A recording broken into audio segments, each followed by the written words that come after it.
کیسر و کسریٰ اسلام کے ابتدائی ایام کے تناظر میں عرب و عجم کے عمومی حالات کی داستان ہے۔ یہ عرب کے خاک نشینوں اور عجم کی دو عظیم قوتوں کے درمیان معرکہ حق و باطل کی داستان ہے۔ تو آئیے سنتے ہیں۔ قسط نمبر 45۔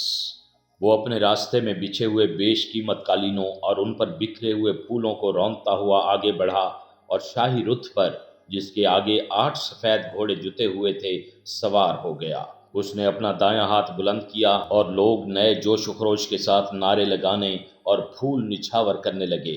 اس کے آگے سینکڑوں آدمی باجے اور نکارے اٹھائے کھڑے تھے اور پیچھے جہازوں سے اترنے والے سپاہی صفیں درست کر رہے تھے۔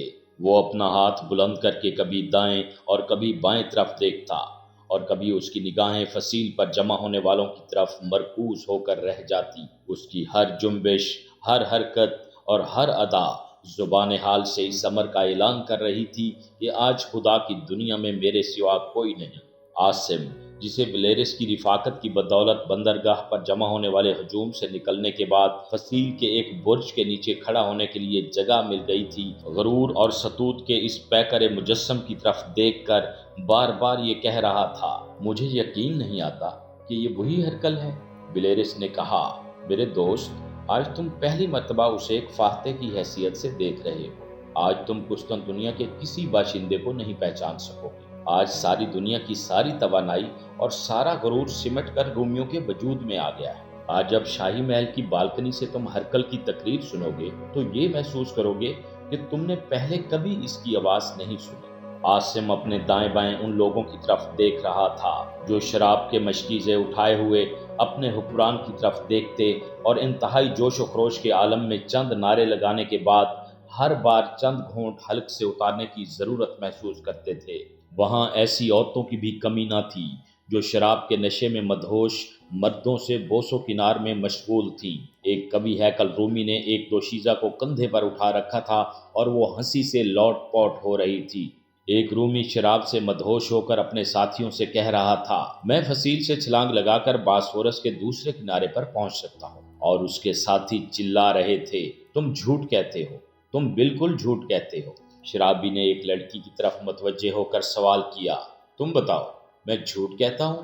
ہاں، اس نے نشے میں جھومتے ہوئے جواب دیا، خدا کی قسم میں سچ کہتا ہوں، میں بالکل سچ کہتا ہوں۔ شرابی نے لڑکی کو بالوں سے پکڑ کر جھٹکے دیے اور پھر کسی توقف کے بغیر فصیل سے نیچے چھلانگ لگا دی۔ اس کے بعد چند تماشائی آگے جھک کر خندق میں پڑی ہوئی لاش کی طرف دیکھ رہے تھے اور باقی کہے لگا رہے تھے۔ بلیرس نے اپنے ایک یونانی دوست کے ہاتھ سے شراب کے 2 جام پینے کے بعد تیسرا جام عاصم کو پیش کیا، لیکن اس نے انکار کر دیا۔ بلیرس نے اصرار کرتے ہوئے کہا، میرے دوست، یہ شراب بہت اچھی ہے اور ایسا دن بار بار نہیں آتا۔ میں جانتا ہوں کہ تمہارے لیے یہاں ٹھہرنا بہت تکلیف دہ ہے، لیکن اس وقت انہیں تلاش کرنا ممکن نہیں۔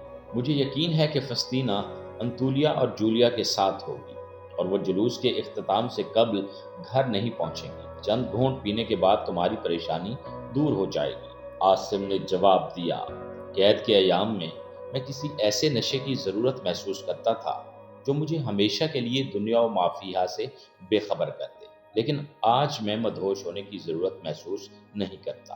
عاصم کی بات بلیرس کے یونانی دوست کی سمجھ سے بالا تر تھی۔ اس نے بلیرس کے ہاتھ سے جام لے کر منہ کو لگا لیا اور اسے ختم کرنے کے بعد عاصم کی طرف متوجہ ہو کر کہا، میری سمجھ میں نہیں آتا کہ اس دنیا میں کوئی شراب کے بغیر کیسے زندہ رہ سکتا ہے۔ جب دشمن قسطن دنیا کے دروازے پر دستک دے رہا تھا تو ہم اپنا غم غلط کرنے کے لیے پیا کرتے تھے، اور جب ہمیں دشمن پر ایک عظیم فتح نصیب ہوئی ہے تو ہمارے لیے اپنی مسرتوں کے اظہار کے لیے بھی اس سے بہتر کوئی ذریعہ نہیں۔ بلیرس، معلوم ہوتا ہے کہ آپ کا ساتھی فتح اور شکست دونوں سے ناآشنا ہے اور اس نے کوئی بڑا غم یا کوئی بڑی خوشی نہیں دیکھی۔ کیسر کا جلوس روانہ ہو چکا تھا اور لوگ بندرگاہ کی بجائے فصیل کی دوسری جانب دیکھ رہے تھے۔ بعض آدمی جلوس کا ساتھ دینے کی نیت سے نیچے اتر رہے تھے۔ بلیرس نے عاصم سے کہا، میں نے ابھی کلاڈیوس کو دیکھا تھا، لیکن اب اسے اتنی بھیڑ میں تلاش کرنا مشکل ہوگا۔ میرا خیال ہے کہ ہم جلوس کے ساتھ ساتھ چلنے کی بجائے دوسرے راستے محل کے سامنے پہنچ جائیں۔ جلوس کے اختتام پر کیسر اپنے محل کی بالکنی سے تقریر کرے گا اور ہم اسے زیادہ قریب سے دیکھ سکیں گے۔ چلو عاصم، چند برس بعد تم اس بات پر فخر کیا کرو گے کہ جب ہرکل ایران کی فتوحات سے واپس آیا تھا تو تم نے اپنی آنکھوں سے اس کا جاہ و جلال دیکھا تھا اور اپنے کانوں سے اس کی تقریر سنی تھی، اور تمہارے بچوں اور تمہارے پڑوسیوں کو تمہاری باتیں ناقابل یقین معلوم ہوں۔ عاصم نے ادھر ادھر دیکھا۔ ولیرس کا یونانی دوست وہاں سے جا چکا تھا، اور جو لوگ ابھی تک وہاں موجود تھے وہ پورے انہماک سے فصیل کے ساتھ ساتھ ایک کھلی سڑک پر گزرتے ہوئے جلوس کی طرف دیکھ رہے تھے۔ عاصم قدرے توقف کے بعد ولیرس سے مخاطب ہوا۔ میرے دوست، میں نے اپنی زندگی میں جو کچھ دیکھا ہے وہ آج بھی مجھے ناقابل یقین محسوس ہوتا ہے۔ میں نے اس شہنشاہ کا جاہ و جلال دیکھا ہے جس کی نگاہوں کے اشاروں سے مشرق و مغرب کی اقوام کی قسمت کے فیصلے ہوتے تھے۔ میں ستوت اور غرور کے اس مجسم پیکر کو دیکھ چکا ہوں جس کے اقتدار کا سفینہ انسانیت کے خون میں تیرتا تھا۔ میں نے اس لشکر کی فتوحات دیکھی ہیں جس کی رفتار کے سامنے زمین کی وسعتیں سمٹ گئی تھی۔ پرویز کے لشکر نے شام اور مصر کی فتوحات کے بعد جو جشن منائے تھے وہ تمہارے اس جشن سے کم نہ تھے۔ یروشلم کی فتح کے بعد میں نے شراب سے مدہوش ایرانیوں کے جو مہیب کہے اور بے بس عورتوں کی جو چیخیں سنی تھی وہ اس وقت بھی میرے کانوں میں گونج رہی ہے۔ میں اس اندوہناک ماضی کو بھول جانا چاہتا ہوں جس کی تاریخ میرے نزدیک ظالم اور مظلوم کی داستانوں کے سوا کچھ نہیں۔ ولیرس نے کہا، پرویز کا ظلم اس کی زندگی کے ساتھ ختم ہو چکا ہے اور ہم اب انسانیت کی تاریخ کا ایک اور نیا ورق الٹ چکے ہیں، لیکن مجھے ایسا محسوس ہوتا ہے کہ تم روم کی اس عظیم فتح پر خوش نہیں ہو۔ عاصم نے اپنے ہونٹوں پر ایک مغموم مسکراہٹ لاتے ہوئے کہا، شاید میں ان لوگوں میں سے ہوں جو ناممکنات پر یقین رکھتے ہیں۔ میں نے اپنی زندگی کے چند المناک واقعات کے بعد یہ سوچنا شروع کر دیا تھا کہ انسانیت کی نجات جنگ کے اختتام میں ہے۔ پھر میں نے اپنے آپ کو یہ فریب دینے کی کوشش کی تھی کہ دنیا پر ایک عظیم شہنشاہ کے غلبہ سے قبیلوں، نسلوں اور ملکوں کی جنگ ختم ہو جائے گی، اور میرے نزدیک وہ عظیم شہنشاہ پرویز تھا۔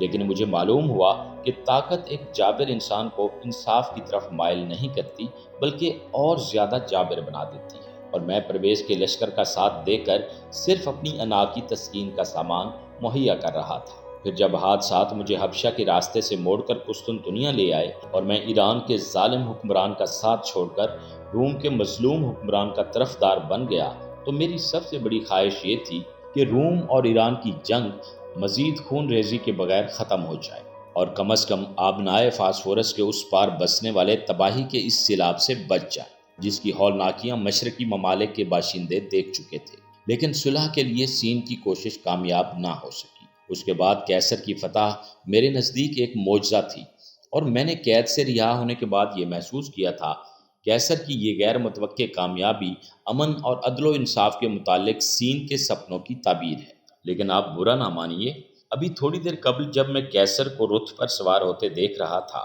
تو مجھے ایسا محسوس ہوتا تھا کہ کسریٰ پرویز دوبارہ زندہ ہو گیا ہے۔ اس کی صورت اس حکمران سے مختلف نہ تھی جسے میں نے یروشلم کی فتح کے بعد دیکھا تھا، اور اسے دیکھ کر نعرے لگانے والے بھی مجھے ان لوگوں سے مختلف نہیں دکھائی دیتے جو پرویز کو دیکھ کر نعرے لگایا کرتے تھے۔ ولیرس نے قدرے برہم ہو کر کہا، تم یہ کہنا چاہتے ہو کہ قیصر اور ان کی رعایا کو اپنی فتح اور ایرانیوں کی شکست پر خوش نہیں ہونا چاہیے؟ نہیں، میں صرف یہ کہہ رہا ہوں کہ وہ فتوحات جو انسانوں کو دیوتاؤں کا غرور عطا کرتی ہیں امن کی بجائے ہمیشہ نئی جنگوں کے راستے کھولتی ہیں۔ میں ایسا محسوس کرتا ہوں کہ امن کا راز کسی ایک انسان، کسی ایک قوم یا کسی ایک ملک کی کسی دوسرے انسان، کسی دوسری قوم یا کسی دوسرے ملک پر فتح یا بالادستی میں نہیں، بلکہ تمام انسانوں پر کسی ایسے نظام کی فتح میں ہے جو طاقتور کو کمزور کی حفاظت اور نگہبانی سکھاتا ہو۔ لیکن تمہیں میری باتوں سے پریشان نہیں ہونا چاہیے، یہ ایک دیوانے کا خواب ہے اور اس دنیا میں اس کی تعبیر ممکن نہیں۔ یہاں ظالم مظلوم اور مظلوم ظالم بنتے رہیں گے۔ ہمیں مستقبل کے متعلق سوچنے کی ضرورت نہیں، ہم اپنے حصے کے آلام و مصائب جھیل چکے ہیں۔ اب جنگ ختم ہو چکی ہے اور ہمیں یہ امید رکھنی چاہیے کہ قیصر اپنی ان فتوحات پر کنات کرے گا اور ہماری زندگی کے باقی سال امن سے گزر جائیں گے۔ پھر اگر کسی دن کسی نئے قیصر کے دل میں پرویز کی روح بیدار ہو گئی یا ایران کی زمین سے کوئی نیا اژدہا اٹھے گا تو ہم یہ دیکھنے کے لیے موجود نہیں ہوں گے کہ ہمارے بعد آنے والوں پر کیا گزرتی ہے۔ ولیرس کی آنکھوں میں شراب کا خمار جھلک رہا تھا۔ اس نے کہا، تمہاری باتوں کی داد صرف کلاڈیوس دے سکتا ہے، میری سمجھ میں کچھ نہیں آیا۔ اب چلو، آج تمہیں ہرکل کی تقریر ضرور سننی چاہیے۔ عاصم نے کہا، نہیں تم جاؤ، میں اب سیدھا کلاڈیوس کے گھر جاؤں گا۔ ہو سکتا ہے کہ فسطینہ وہیں ہو، اور اگر وہ وہاں نہ ہوئی تو بھی میرے لیے وہاں بیٹھ کر انتظار کرنا زیادہ آسان ہوگا۔ کلاڈیوس کے گھر میں ایک بوڑھے نوکر کے سوا کوئی نہ تھا۔ اس نے غور سے عاصم کی طرف دیکھا اور کہا، آپ عاصم ہیں؟ معاف کیجیے، میں آپ کو پہچان نہیں سکا۔ خدا کا شکر ہے کہ آپ آ گئے۔ کلاڈیوس اور اس کے والد کو قیصر کے بعد سب سے زیادہ آپ کا انتظار تھا۔ وہ سب قیصر کا جلوس دیکھنے گئے ہیں، تھوڑی دیر میں آ جائیں گے۔ آپ تشریف رکھیں، وہ آپ کو دیکھ کر بہت خوش ہوں گے۔ عاصم نے سوال کیا، فسطینہ کیسی ہے؟ جی، اس کی ماں مر گئی تھی اور وہ ابھی تک اس کا غم نہیں بھول سکی۔ وہ آپ کے لیے بھی قریباً ہر روز گرجے میں جا کر دعا کیا کرتی ہے۔ میں اکثر اس کے ساتھ جایا کرتا ہوں اور میں نے دعا کے وقت اکثر اس کی آنکھوں میں آنسو دیکھے۔ اگر آپ تھوڑی دیر پہلے آ جاتے تو وہ یہیں تھی۔ انطونیا اور جولیا کے اصرار کے باوجود وہ ان کے ساتھ نہیں گئی تھی۔ اسے اب گرجے اور قبرستان کے سوا کسی چیز میں دلچسپی نہیں رہی۔ جب وہ چلی گئی تو اس نے مجھ سے کہا کہ میں گرجے جا رہی ہوں۔ میں نے کہا، آج وہاں کوئی نہیں ہوگا اور شاید گرجے کا دروازہ بھی بند ہو۔ وہ کچھ دیر بیٹھی رہی اور پھر اچانک اٹھ کر بولی، میں قبرستان کی طرف جا رہی۔ پھر اس نے چند پھول توڑے اور باہر نکل گئی۔ اگر گھر میں کوئی ہوتا تو میں یقیناً اس کے ساتھ جاتا۔ آپ اطمینان سے بیٹھیں، وہ بہت جلد آ جائے گی۔ قبرستان زیادہ دور نہیں، وہ قبرستان مغربی دروازے کے باہر ہے، آپ نے دیکھا ہوگا۔ آپ تشریف رکھیں، میں اسے بلاتا ہوں۔ نہیں، میں خود جانا چاہتا ہوں۔ عاصم یہ کہہ کر واپس مڑا۔ بیرونی دروازے کے قریب اس نے ایک کیاری سے چند گلاب کے پھول توڑے اور باہر نکل گیا۔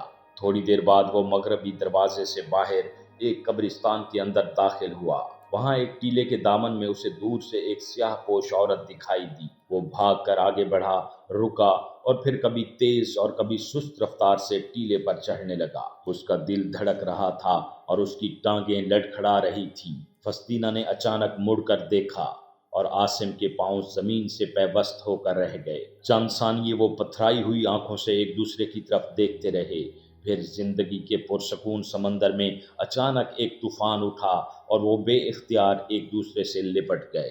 عاصم نے کہا، فسطینہ، میں آ گیا ہوں، میں زندہ ہوں، اب میں کہیں نہیں جاؤں گا۔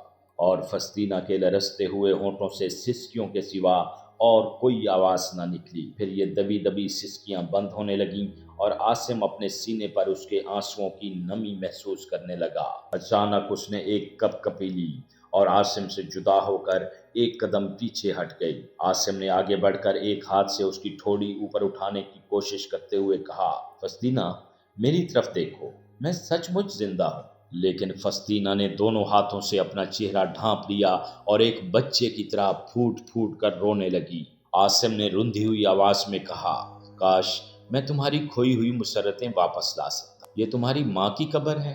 اس نے عاصم کی طرف دیکھے بغیر اسبات سے سر ہلا دیا اور عاصم نے آگے بڑھ کر قبر پر گلاب کے پھول رکھ دیے اور پھر فسطینہ کی طرف متوجہ ہو کر کہا، فسطینہ، میں جانتا ہوں کہ میری محبت نے تمہیں آنسوؤں کے سوا کچھ نہیں دیا، لیکن اپنے مقدر کی تاریکیوں میں تمہاری آنکھوں کی روشنی میرا آخری سہارا تھا۔ فسطینہ، میری طرف دیکھو۔ فسطینہ اپنے آنسو پہنچنے کے بعد اس کی طرف متوجہ ہوئی۔ عاصم، میں تم سے بہت کچھ کہنا چاہتی ہوں، بیٹھ جاؤ۔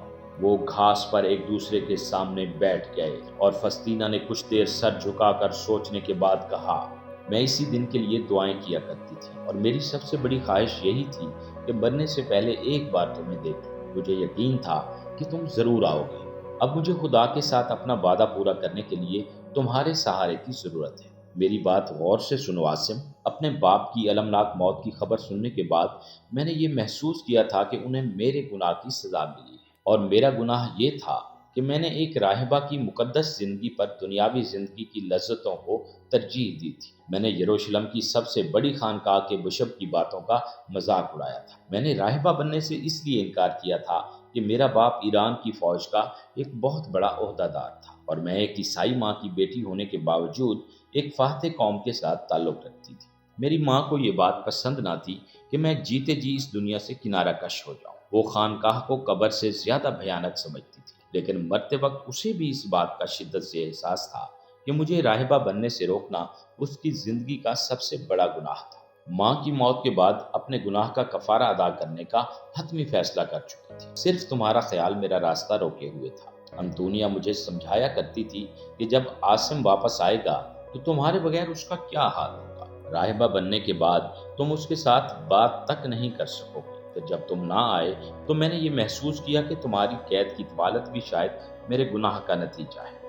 قدرت کو یہ منظور نہیں کہ ہم ایک دوسرے کو دیکھ سکیں، چنانچہ میں ایک دن خانقاہ میں چلی گئی، لیکن وہاں میں نے خواب میں دیکھا کہ تم آ گئے اور میں وہاں سے بھاگ آئی۔ لیکن خانقاہ چھوڑتے وقت میں نے یہ حلف اٹھایا تھا کہ اگر تم واپس آ گئے تو میں راہبہ بن جاؤں گی۔ آج خدا نے میری دعائیں سن لی ہیں اور میں خدا کے ساتھ اپنا وعدہ پورا کروں گی۔ اگر اب میرا ارادہ متزلزل ہوا تو میرا انجام عبرتناک ہوگا۔ میں شاید اپنے لیے ہر سزا برداشت کر سکوں، لیکن میں یہ گوارہ نہیں کروں گی کہ میری وجہ سے تم عذاب میں مبتلا ہو جاؤ۔ معزز سامعین، ہماری حوصلہ افزائی کے لیے ہمارے چینل کو سبسکرائب کیجیے اور اس ناول کی آئندہ اقساط کے لیے بیل آئیکن پر کلک کرنا مت بھولیے۔ شکریہ۔